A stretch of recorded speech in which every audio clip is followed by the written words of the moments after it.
Hey everyone, today I'm going to show you how to swipe on Tinder to find potential matches. Without any further ado, let's get started. First, open your Tinder app and take a look at the bottom of your screen. You'll see several navigation options there. Make sure you're on the swipe section.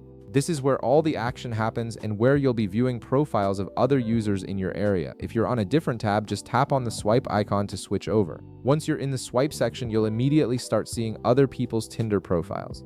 Each profile displays their photos, age, bio, and other information they've chosen to share.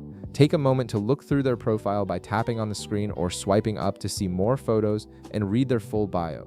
This helps you make a more informed decision about whether you're interested in connecting with them. Now, if you're not interested in someone's profile, you can pass on them by swiping left. Simply place your finger on their profile card and swipe to the left side of your screen.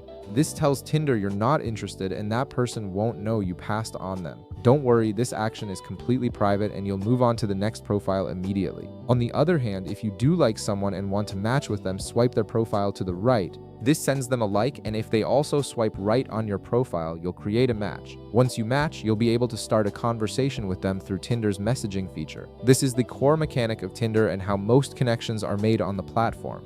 But what if you really like someone's profile and want to stand out? That's where super likes come in. To give someone a super like, swipe their profile upwards instead of left or right. This notifies the person that you super liked them, which can make you more noticeable among other profiles they're viewing. You get a limited number of super likes per day, so use them strategically on profiles you're genuinely interested in. And that's it. You now know how to swipe on Tinder and start making connections. If this video helped you out, be sure to leave a like, subscribe, and I'll see you in the next one.